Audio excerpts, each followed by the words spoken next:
할렐루야. 오늘 저는 복음이 능력입니다 라는 제목으로 말씀을 나누도록 하겠습니다. 복음이 능력입니다 라는 제목으로 말씀을 나누도록 하겠습니다. 올해는 정말 더웠던 것 같습니다. 다양한 매체들을 통해서 이 지구 자체가 굉장히 뜨거워지고 있다라는 소식을 우리는 접할 수가 있었죠.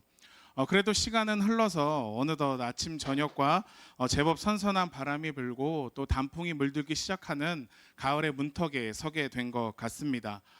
몇 주 전에 제가 청년들하고 같이 회의를 했는데요. 날씨가 선선해진 이 가을에 우리가 외부에서 또 시간을 갖는 모임을 갖자라고 이렇게 회의를 하기도 했습니다. 저희 청년들이 10월 초에 소풍을 갑니다. 이것을 위해서도 관심 가져주시고 기도해 주시기를 바랍니다.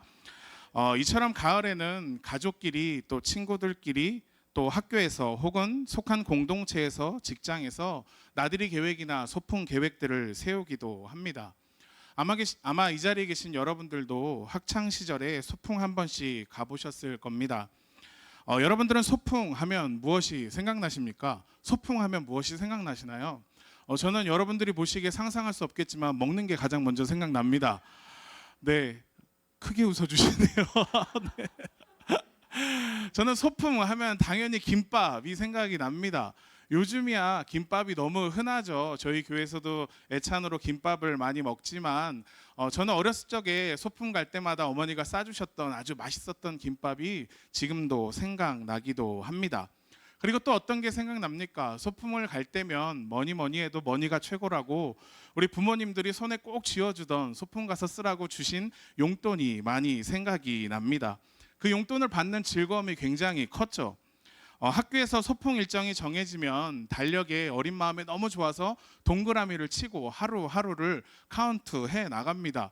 저하고 꼭 닮은 소망이도 이거는 저랑 똑같이 행동을 하더라고요. 그리고 소풍 하루 전에는 뭐라고 이야기합니까? 집에 들어가자마자 엄마 나 내일 소풍 갑니다. 소풍 가요 라고 이렇게 크게 소리를 쳤습니다. 그리고 다음 날이 되면 어떤 일이 일어납니까? 아무도 깨워주지 않아도 혼자 잘 일어나는 놀라운 역사가 일어나죠.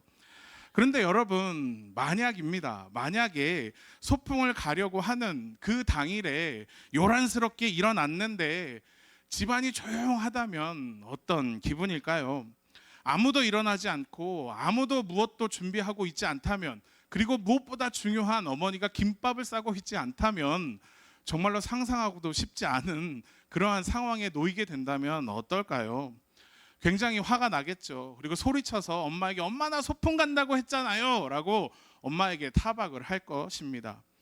여러분, 제가 말씀을 드리고 싶은 것은요, 아이가 엄마 저 소풍 갑니다 라고 하는 말 속에는 어떤 의미도 담겨 있습니까? 소풍 가니까 김밥도 준비해 주세요, 용돈도 좀 챙겨 주세요, 그리고 좋은 옷도 좀 마련해 주세요 라는 의미가 담겨져 있다라는 것이지요.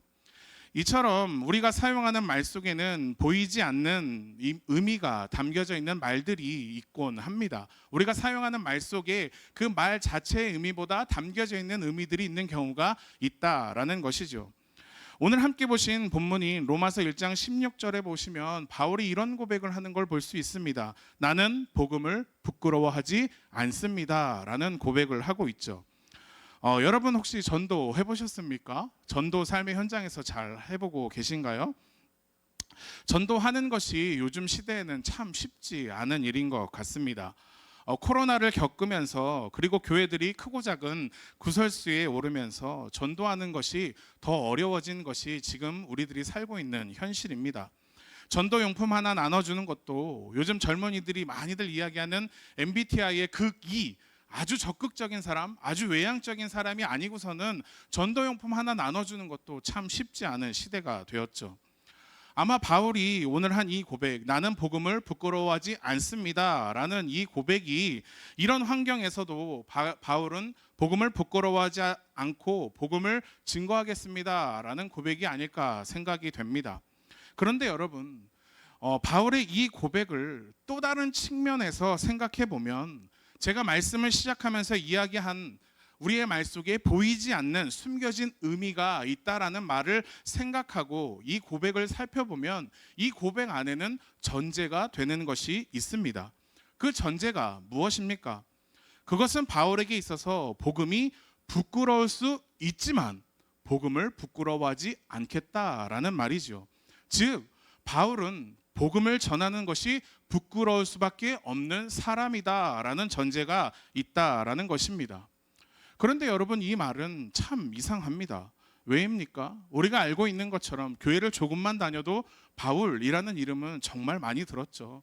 신약 성경에서 가장 위대한 사도이고 가장 위대한 복음 전파자이며 많은 곳에서 정말로 교회를 세워나간 사람이 바울입니다. 오늘 본문이 속한 로마서 1장 1절에서도요, 바울은 이렇게 고백합니다. 그리스도 예수의 종인 나 바울은 부르심을 받아 사도가 되었습니다 라고 바울은 자신을 소개합니다. 예수 그리스도의 종이며 복음을 전하는 사도로 나는 부름받은 사람입니다 라고 당당하게 소개하고 있다라는 것이죠. 바울의 서신 대부분에 보면 가장 첫머리에 바울은 이렇게 자신을 소개하고 있습니다. 이런 사람이 복음을 전하는 것이 부끄러운 사람이라는 전제가 있다. 이것은 참 이해하기 힘듭니다. 바울이 복음을 전하는 것이 부끄러울 수밖에 없다라는 이 전제를 이해하기 위해서는 이 바울이라는 사람의 과거 행적을 조금 살펴볼 필요가 있습니다. 먼저 빌립보서 3장 5절 말씀에 보시면요, 바울은 스스로를 이렇게 소개하고 있습니다. 나는 난지 여드레 만에 할례를 받았고 이스라엘 민족 가운데서도 베냐민 지파요 히브리 사람 가운데서도 히브리 사람이요 율법으로는 바리새파 사람이요 라는 말씀이 있습니다. 바울은 자신을 이렇게 이야기했습니다. 자신은 할례를 받았고 베냐민 지파이며 히브리인 중에 히브리인입니다. 그리고 바리새파 사람입니다 라고 자신을 소개합니다. 여러분, 이 말을 아주 심플하게 생각하면요, 바울은 뼛속까지 유대인입니다 라는 말입니다. 이렇게 뼛속까지 유대인인 바울이 예수님을 구원자로, 즉 그리스도로 믿고 있다라는 것이죠. 그것을 증거하고 있다라는 것입니다. 여러분, 이것이 어떤 의미일까요?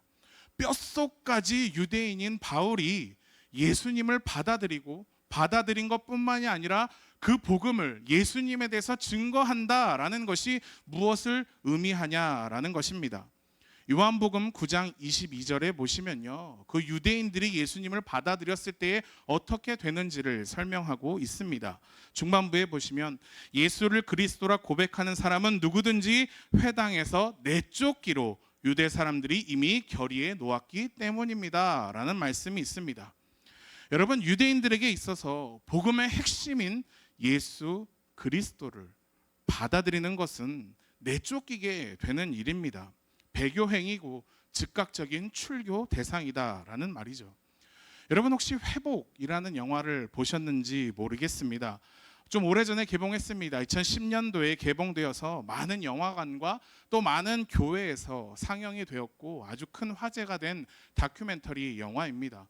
다큐멘터리 영화라는 것은 실제 있었던 이야기를 영화화했다라는 말씀이죠. 이 영화에 보면 예수님을 믿는 유대인 가족이 등장을 합니다. 그 가정에 사탕과 초콜릿이 아주 가득 든 바구니가 배달이 되죠. 그 집의 아이가 그 바구니를 받고 너무 좋아합니다. 그런데 그 바구니를 뜯자마자 폭탄이 뽕 하고 터집니다. 그러면서 영화가 시작되죠. 여러분, 폭탄을 보낸 사람은 오늘 말씀의 바울처럼 뼛속까지 유대인인 사람들입니다. 예수 그리스도를 믿는, 즉 배교 행위를 한 유대인을 심판이라는 명목으로 테러를 가한 것이 이 영화 속에 등장하는 것이죠. 여러분, 지금 바울의 시대도 마찬가지입니다. 아니요, 오히려 더 했습니다. 이런 환경에서 유대인인 바울이 예수를 그리스도라 시인한 것입니다.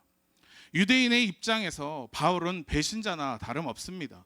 내쫓겨난 사람입니다. 때려 죽여도 시원치 않은 사람이 바울이다라는 것이죠. 그런데 그런 바울이 어느 날 갑자기 유대인들에게 나타나 복음을 전한다라고 했을 때에 유대인들은 그 바울을 어떻게 생각할까요? 유대인들에게 복음을 받아들이는 것은 제가 계속해서 말씀을 드리고 있지만 자신들의 신념과 같은 법을 어기라고 말하는 것입니다. 출교를 당하라라고 말하는 것이죠. 아니요, 어찌 보면 목숨을 내어놓으라라고 말하는 것입니다. 당연히 복음을 전하고 있는 바울을 미친 사람처럼 취급할 것이고 그의 말을 무시할 것이 너무나 당연하죠. 이것뿐만이 아닙니다. 바울이 회심하기 이전에 주 예수 그리스도의 부름받은 종, 사도가 되기 이전에는 어떤 사람이었을까요? 우리가 잘 알고 있는 것처럼 바울은 바울이란 이름을 사용하기 전에 사울이라는 이름을 썼습니다. 사도행전 7장에 보시면 초대교회 공동체에서 가장 먼저 순교한 사람이 나오는 것을 볼 수 있습니다. 그 사람은 여러분도 아시는 것처럼 스데반이라는 집사입니다. 이 스데반이 거리에 모여있는 많은 유대인들과 종교 지도자들에게 복음에 대해서 그 복음을 증거했습니다. 그리고 유대인들 종교 지도자들에게 끝에는 복음을 전하는 것뿐만이 아니라 그들이 회개하기를 바라는 마음, 돌아서기를 바라는 마음에 그들에게 소리쳐서 그들에게 호통을 칩니다. 사도행전 7장 51절에 보시면요, 스데반이 그 유대인 종교 지도자들, 모여있는 유대인들에게 말하죠. 목이 곧고 마음과 귀에 할례를 받지 못한 사람들이여, 당신들은 언제나 성령을 거역하고 있습니다 라고 말합니다. 목이 고다 주님의 말씀을 믿지 않는 그들, 이전에 이스라엘 백성이 하나님의 말씀을 거역하던 시대의 모습으로 돌아가고 있는 종교 지도자들과 유대인들의 모습을 보면서 가감없이 비판하고 스데반은 그들을 호통치고 있다라는 것이죠. 그 호통을 들은 사람들의 반응이 있습니다. 마음에 찔렸다라고 합니다.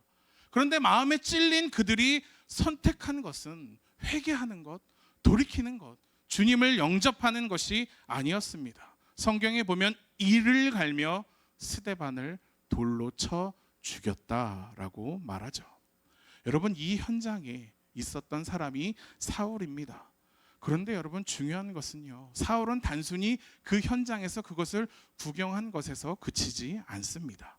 사도행전 8장 1절에 보시면요, 사울은 스데반이 죽임당한 것을 마땅하게 여겼더라 라고 말하고 있습니다. 스데반이 죽임당한 것을 마땅하게 여겼다라고 성경은 말합니다. 계속해서 사도행전 8장 3절에 보시면요, 사울이 또 어떠한 일을 했는지 알 수 있습니다. 3절에 보시면 그런데 사울은 교회를 없애려고 날뛰었다라고 합니다. 여러분, 여기 없애려고 라는 단어의 원문을 찾아보면요, 그 원문의 뜻에는 단순히 없애려고 하다가 아닙니다. 좀 더 강경한 표현이 등장을 합니다. 바로 파괴했다라는 의미가 이 단어에는 담겨져 있습니다. 여러분, 사울은 단순히 교회를 미워하고 교회를 문 닫게 하고 없애려고 한 사람이 아닙니다. 앞장서서 그 교회를 파괴시킨 사람이 바로 사울이었습니다. 사울이라 불리는 바울이었죠. 이외에도 9장에 보면 주님의 제자들에 대해서 위협과 살기가 등등하여서 주의 제자들이 있는 곳이라면 어디든지 찾아가 잡아 들이고 옥에 가두었던 사람이 바울이다라고 성경은 말하죠. 제자들에게, 예수님을 믿는 자들에게, 그리스도인들에게 목숨이 위협할 정도로 사울은 주의 제자에게는 아주 큰 공포의 대상이었습니다. 여러분, 그리스도인들이 그러한 사울을 바라볼 때에 그 시선은, 그 마음은 어땠을까요? 스데반 집사를 죽인 이들과 함께 있었고 그 죽음을 마땅히 여겼고 교회를 파괴하고 주의 제자들을 죽이기 위해 쫓아다녔던 사울입니다. 그리스도인들에게 있어서 원수도 이런 원수는 없겠죠. 그런 바울이 어느 날 갑자기 그리스도인들 앞에 나타나 그 주변 사람들에게 마치 아무 일이 없었던 것처럼 예수님 믿으세요 라고 한다면 어떻겠습니까? 사람들은 바울은 아마 정신 나간 사람으로 취급하겠죠. 아니요, 죄송합니다. 요즘 흉기 난동범이 곳곳에서 난동을 피우고 많이 혼란스럽게 합니다. 바울이 나타나는 것만으로도 그리스도인들은 흉기 난동범을 보는 것처럼 난리치고 소리치고 도망치는 것이 너무나 당연한 일이겠죠. 바울은 자신의 이러한 과거 때문에, 이러한 과거를 알고 있는 사람들 앞에 선다는 것 자체가 굉장히 부끄러울 수밖에 없었습니다. 그래서 이름도 사울에서 바울로 바꿨는지 모르겠습니다. 여러분, 우리도 그렇죠. 저와 여러분들도 다르지 않을 때가 있습니다. 제가 말씀을 시작하면서 복음 전하는 것이 참 쉽지 않은 시대다라고 말씀을 드렸습니다. 더욱이 나를 잘 알고 있는 사람들, 가족들, 친구들, 직장 동료들, 거래처 사람들, 나의 모습을 잘 알고 있는 사람들에게 복음을 전하는 것이 더 어려울 때가 있습니다. 왜일까요? 혹 그들이 나의 연약한 모습, 내가 실수했던 모습, 부도덕한 모습, 나의 험한 말을 들었고 경험했고 보고 있고 보고 있고 알고 있지는 않을까 하는 생각 때문입니다. 하지만 바울은 오늘 본문 로마서 1장 16절 말씀에 이렇게 고백하죠. 나는 복음을 부끄러워하지 않습니다. 여러분, 바울은 과거 자신의 모습을 알고 있는 사람들에게 인간적인 모습으로, 인간적인 생각으로 부끄러울 수 있지만, 그러나 나는 복음을 선포하는 것을 부끄러워하지 않겠다라고 말합니다. 아니요, 오히려 더 담대하게, 내가 부끄러운 자지만 부끄러워하지 않고 더 담대히 더 많은 곳에서 더 많은 사람들에게 복음을 전할 것을 다짐하는 것처럼 보입니다. 도대체 바울이 이렇게 고백할 수 있는 이유가 무엇일까요? 무엇이 이 바울이라는 사람을 이렇게 복음이 없이는 못 사는 사람으로, 발길이 닿는 곳마다 복음을 전하는 사람으로 변화시켰냐라는 것입니다. 여러분, 사도행전 9장에 보시면요, 이 바울이 정말로 아주 드라마틱하게 주님을 만나는 장면이 나오는 것을 봅니다. 바울이 여전히 다메섹이라는 동네에 주님의 제자들을 잡기 위해서 가는 길이었습니다. 그 가는 길에 그에게 놀라운 일이 일어납니다. 사도행전 9장 3절부터 5절까지의 말씀에 보시면요, 그 다메섹으로 가는 길이었습니다. 3절에 보시면 갑자기 하늘에서 환한 빛이 그 바울을 둘러비쳤다라고 성경은 말합니다. 그리고 목소리가 들렸죠. 무슨 목소리입니까? 사울아 사울아, 내가 왜 나를 핍박하느냐라는 음성이 들렸습니다. 그 음성을 들은 사울이 묻죠. 누구십니까? 라고 물으니 뭐라고 대답합니까? 나는 내가 핍박하는 예수다라고 말씀이 나옵니다. 다메섹으로 가던 사울은, 곧 바울은 갑자기 빛으로 임하신 자신이 그토록 핍박하던 예수님을 만나게 됩니다. 그런데 이어진 8절에 보시면요, 주님을 만났는데 뭔가 극적인 일이 일어나야 하는데, 바울이 여기서 변화가 되어야 하는데 그렇지 않습니다. 바울에게 임한 일은 무엇입니까? 8절에 보시면 아무것도 볼 수가 없었다. 그래서 사람들이 그의 손을 끌고 다마스쿠스로 데리고 갔다. 여러분, 예수님을 만나 바울은 눈이 멀어 아무것도 보지 못하고 사람들의 도움이 없이는 아무것도 할 수 없는 신세가 되었습니다. 마치 자신이 한 일 때문에 벌을 받은 것 같고 자신의 인생이 이제 죽음을 기다리는 나락으로 떨어지는 경험을 하게 된 것이지요. 그런데 그 절에 9절에 보시면요, 사흘 동안 앞을 보지 못하는 상태에서 먹지도 않고 마시지도 않았다. 그저 절망감에 사로잡혀 있었던 것 같습니다. 모든 것을 내려놓고 포기하고 있는 모습이지요. 아무것도 먹지 않고 마시지 않았다라고 합니다. 그러나 주님은 그런 바울을 그냥 내버려 두지 않으셨죠. 아나니아라 하는 제자를 준비시켜 그에게 보내셨습니다. 더 놀라운 일을 준비하기 위해서이죠. 9장 17절에 보시면, 사도행전 9장 17절에 보시면 이 아나니아가 바울을 찾아갔습니다. 아나니아가 떠나서 그 집에 들어가 사울에게 손을 얹고 그것은 그대가 시력을 회복하고 성령으로 충만하게 되도록 하시는 것이요. 여러분, 아나니아가 사울에게 찾아가 손을 얹었다라고 합니다. 손을 얹은 것은 무엇입니까? 기도했다라는 것이죠. 아나니아도 자신을 죽이려고 했던 바울을 위해 기도하는 것이 굉장히 두려웠습니다. 그렇지만 그를 향한 주님의 계획을 들었기에, 그 계획을 믿었기에 하나님의 말씀에 순종하여 바울에게 나아갔고 그의 머리에 손을 얹고 간절히 시력이 회복되어 성령 충만한 사람으로 변화되기를 간절히 기도했습니다. 그랬더니요, 우리 18절 말씀 함께 읽겠습니다. 같이 읽습니다. 시작. 곧 사울의 눈에서 비늘 같은 것이 떨어져 나가고 그는 시력을 회복하였다. 그리고 그는 일어나서 세례를 받고. 아멘. 여러분, 이것이 정말로 단순히 한 구절로 설명되어 있지만요, 이 장면을 한번 상상해 보십시오. 기도받는 그 순간 바울은 그동안 자신이 지었던 용서받을 수 없었던 수없이 많은 죄들이 머릿속에 주마등처럼 스쳐 지나갔을 겁니다. 죽음을 기다릴 수밖에 없는 자신이 그렇게 핍박하던 자의 손에 의해서, 그리고 그들이 믿는 예수 그리스도의 은혜로 기도받는 그 순간 다 용서받고 치유되는 장면인 것이죠.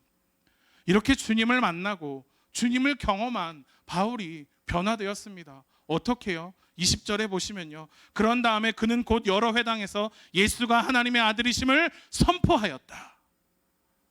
사랑하는 성도 여러분, 바울과 똑같은 경험은 아닐 수 있으나 여러분을 만나주신 주님으로 인해 구원의 은혜가, 구원의 감격이 이 자리에 있는 여러분들에게도 있는 줄로 믿습니다. 그렇기에 우리가 이 시간 이 자리에 나와 있는 것 아니겠습니까? 이것이 그것을 증거하는 것 아니겠냐라는 것이죠.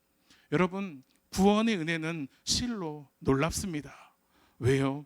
우리의 씻을 수 없는 죄의 용서와 영혼의 구원과 그리고 변할 것 같지 않은 나를 변화시켜 이 자리에 세우셨기 때문입니다. 여러분, 오늘 본문의 로마서 1장 16절 말씀을 우리 다시 한번 봉독해 보겠습니다. 16절 같이 읽습니다. 시작. 나는 복음을 부끄러워하지 않습니다. 이 복음은 유대 사람을 비롯하여 그리스 사람에 이르기까지 모든 믿는 사람을 구원하는 하나님의 능력입니다. 아멘. 여러분, 복음은 모든 믿는 사람을 구원하는 하나님의 능력인 줄로 믿습니다. 여러분, 부유한 자만이 아닙니다. 똑똑한 자만이 아닙니다. 유력한 자 많이 가진 자가 아닙니다. 내가 조금은 부족해도, 내가 사람들 앞에 내세울 것이 없어도 복음을 들으면, 그 복음을 믿으면 누구나 구원받을 수 있는 것이 하나님께서 우리에게 주신 복음의 능력이다라고 성경은 말하고 있습니다. 여러분, 그 바울이 변할 수 없었던, 변할 것 같지 않던 바울이 이 복음을 들었습니다. 그 복음을 믿었습니다.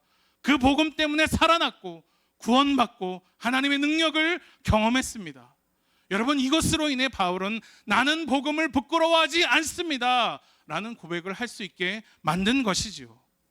여러분, 그렇게 변화된 바울은 유대 사람도 상관없었습니다. 그리스인도 상관없었습니다. 복음을 할 수 있는 대로 전할 수밖에 없는 삶을 살게 되었다라는 것입니다. 사랑하는 성도 여러분, 우리를 살린 것, 저와 여러분들을 구원에 이르게 하는 것, 오직 복음밖에 없습니다. 그 복음을 전하는 일에 부끄러워하지 않는 저와 여러분들이 되시기를 간절히 소망합니다. 여러분, 나의 모습을 알고 있어도 상관없습니다. 나의 부족한 부분 때문에 설령 쪽팔리더라도 우리는 전해야 합니다. 왜요? 죽음을 초월할 수 있는 것은 이 세상에 아무것도 없기 때문입니다. 다른 어떤 것으로도 구원받을 수 있는 것은 없기 때문이죠. 제가 이번 주간에만 설교를 정말 많이 준비했습니다. 새벽 설교, 목요기도회 설교, 또 주일 설교 2편, 여러 편의 설교를 준비하면서 참 쉽지 않았습니다. 아직은 너무 어리고 부족한 목사이기 때문에 설교를 준비하는데 참 오랜 시간이 걸리더군요. 정말 이번 주 내내는 설교 준비 말고는 다른 게 한 것이 없는 것 같습니다. 아이들도 언제 들어와? 교회야. 언제 들어와? 교회야. 잠들면 들어가고 새벽에 일어났더니 아이들은 또 일어났더니 아빠는 없고, 아빠는 일주일 내내 수련회를 갔다라고 생각을 하고 있었습니다. 계속해서 말씀을 보고 또 봤습니다. 그런데 여러분, 그것이 그렇게 힘들기만 한 것은 아니었습니다. 말씀을 준비하면서 깨닫는 은혜가 정말 컸죠. 그래서 지금 제가 부족하지만 이 자리에 서 있는 것 같습니다.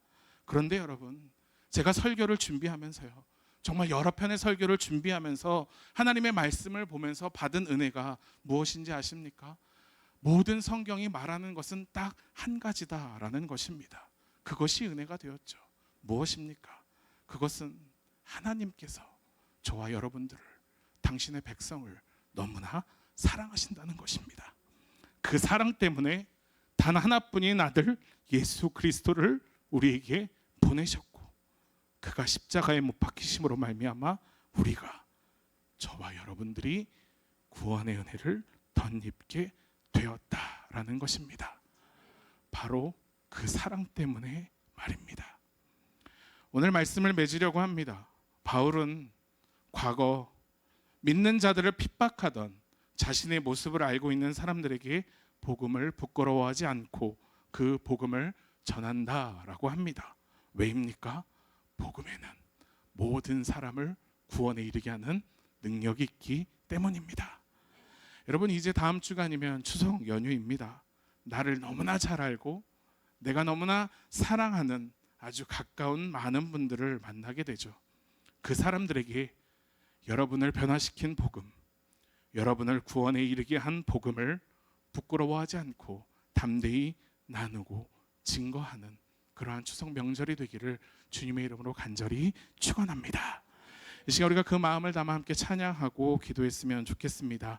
생명과 바꾼 주의 사랑을 이라는 찬양인데요, 가사가 이렇습니다. 생명과 바꾼 주의 사랑을 잊지 않게 하소서. 나를 위해 흘렸던 주의 눈물을 잊지 않게 하소서. 감사합니다. 주님 고맙습니다. 그 사랑 때문에, 그 눈물 때문에 오늘도 주 앞에서 예배합니다. 이 고백이 저와 여러분들의 고백이 되기를 소망합니다.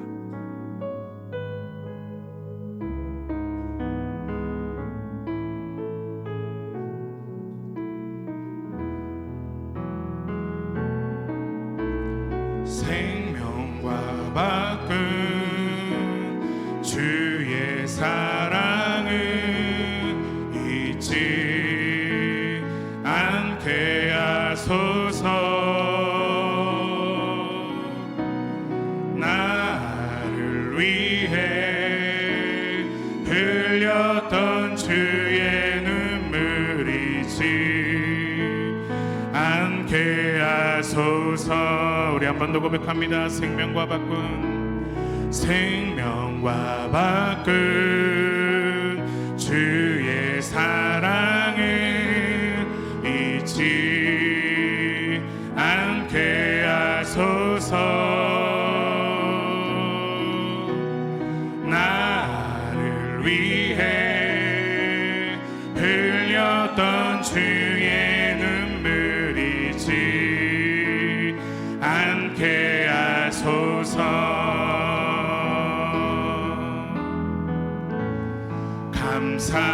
감사합니다. 주님 고맙습니다. 그 사랑 때문에, 그 눈물 때문에 주 앞에서 예배한 우리 이 시간 다 함께 자리에서 일어나서 고백합니다. 주의 긍휼과 주의 긍휼과 주의 선하심 내가 묵상하오니 내 영혼 위에 베푸신 주의 은혜 잊지 않게 하소서.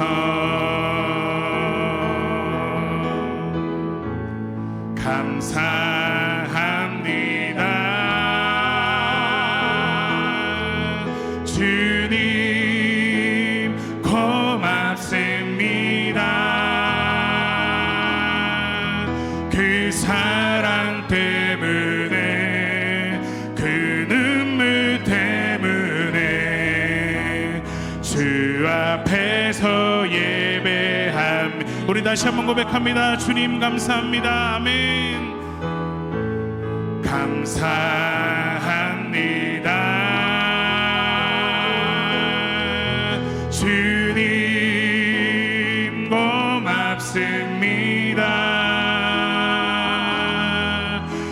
그 사랑 때문에 그 눈물 때문에 주 앞에서 예배합니다. 이 시간에 함께 기도했으면 좋겠습니다. 오늘 말씀을 기억하면서 바울의 고백이 나는 부끄러워하지 않고 복음을 증거합니다 라는 이 고백이 우리의 고백이 되기를 간절히 소망합니다. 주님, 설령 나의 모습이 이 세상 사람들이 눈으로 보기에 완벽하지 않을지는 모르오나 그럼에도 불구하고 내가 담대히 주의 복음을 전할 때에 하나님의 복음에는 모든 사람을 구원하게 하는 능력이 있사오니 나의 입술을 통해 나를 통해 증거된 복음을 통해 하나님의 구원의 역사가 온전히 나타날 수 있는 삶을 살아낼 수 있도록 주님 도와 주시옵소서. 우리 그러한 삶을 살게 해달라고 다 함께 기도하겠습니다. 좋으신 주님 감사합니다. 하나님 아버지, 내가 복음을 부끄러워하지 않는 자 되기를 원합니다. 이전에 나의 삶이 어떠했던지 상관없이 주님, 나를 사랑하시는 그 주님의 사랑을, 나를 구원에 이르게 한 그 복음을 온전히 증거할 수 있는 믿음의 은혜를 더하여 주시옵소서. 주님, 할 수 있는 대로 내가 만나는 모든 사람에게 복음을 나타내는 삶, 복음을 증거하는 삶을 살기를 원합니다. 주님, 그 능력이 이미 내 안에 있는 줄로 믿사오니 그 능력을 온전히 발휘할 수 있는 믿음의 은혜를 더하여 주시옵소서. 나는 부족하고 연약하오나 주님, 주님의 능력을 의지하며 나아갈 때에 나를 구원하신 그 은혜를 아버지 감사하며 담대히 증거할 때에 하나님께서 역사하시고 변할 것 같지 않는 사람도 변화시키시는 그 은혜가 온전히 임하게 될 줄로 믿습니다. 날마다 그 사랑에 감격하게 하시고 날마다 그 사랑을 온전히 증거할 수 있는 담대한 믿음의 은혜도 더하여 주시옵소서. 오늘 하루의 삶 가운데도 하나님의 능력이 온전히 나타나게 하시고 하나님께 영광을 드리는 귀한 삶을 살아낼 수 있도록 도와주시고 함께 하여 주시옵소서. 나를 구원하신 주님 감사합니다. 그 구원의 은혜에 날마다 감사하는 삶을 사는 우리 모든 성도님들이 되게 하여 주시옵소서. 주님, 나는 부족하오나 나는 연약하오나 나는 여전히 죄 가운데 있사오나 그럼에도 불구하고 담대히 주님의 복음을 나타내는 증거하는 삶을 살아내게 하여 주시옵소서. 내가 속한 공동체가, 내가 사랑하는 이들이 나의 모습으로, 내가 전한 복음으로 구원에 이르는 놀라운 은혜의 역사를 나타내 주시옵소서. 주님, 주님의 것이, 나에게 허락하신 모든 것이 주님의 것임을 인정하고 주 앞에 구별하여 드린 예물이 있습니다. 이 물질이 쓰이는 곳 가운데 하나님의 역사를 더하여 주시고 드린 손길 위에 귀한 복과 은혜를 더하여 주시옵소서.